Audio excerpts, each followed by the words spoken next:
ضروری بات کہنی ہو، کوئی وعدہ نبھانا ہو، اسے آواز دینی ہو، اسے واپس بلانا ہو، ہمیشہ دیر کر دیتا ہوں میں۔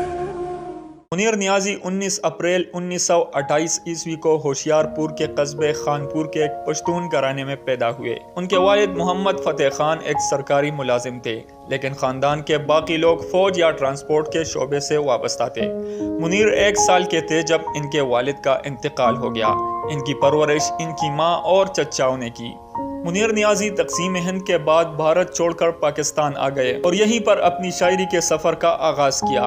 منیر نیازی اردو اور پنجابی ادب میں ایک منفرد نام رکھتے تھے۔ ان کی نظمیں اور غزلیات آج بھی لوگوں کے لبوں پر باقی ہیں۔ حقیقی رومانیت کے علمبردار جو شاعری میں داخلی واردات کو یوں سموتے ہیں کہ وہ چلتی پھرتی تصویر بن جاتی ہے۔ منیر نیازی مختلف اخبارات اور جرائد سے وابستہ رہے۔ غزل ان کی بنیادی شناخت ہے۔ پابند اور آزاد نظمیں بھی کافی تعداد میں لکھی ہیں۔ نثری نظمیں بھی لکھتے تھے۔ منیر پنجابی کے بھی بہت اچھے شاعر تھے۔ وہ اردو اور پنجابی کے 30 سے زائد کتابوں کے مصنف تھے۔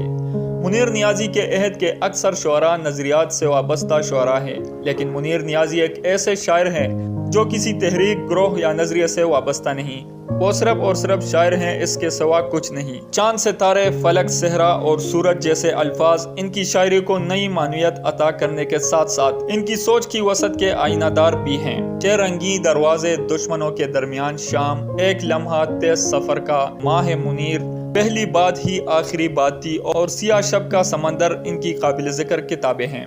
ان کی خدمات کے اعتراف کے طور پر انہیں پرائڈ آف پرفارمنس اور ستارہ امتیاز سے بھی نوازا گیا۔ منیر نیازی جیسے بے مثال شاعر 26 دسمبر 2006 کو جہان فانی سے کوچ کر گئے، لیکن ان کا چلبلا مزاج اور دل موہ لینے والی شاعری آج بھی اہلیان ادب کے دلوں کی دھڑکن ہے۔ سید فرحان شاہ، پختونخوا ریڈیو، مردان۔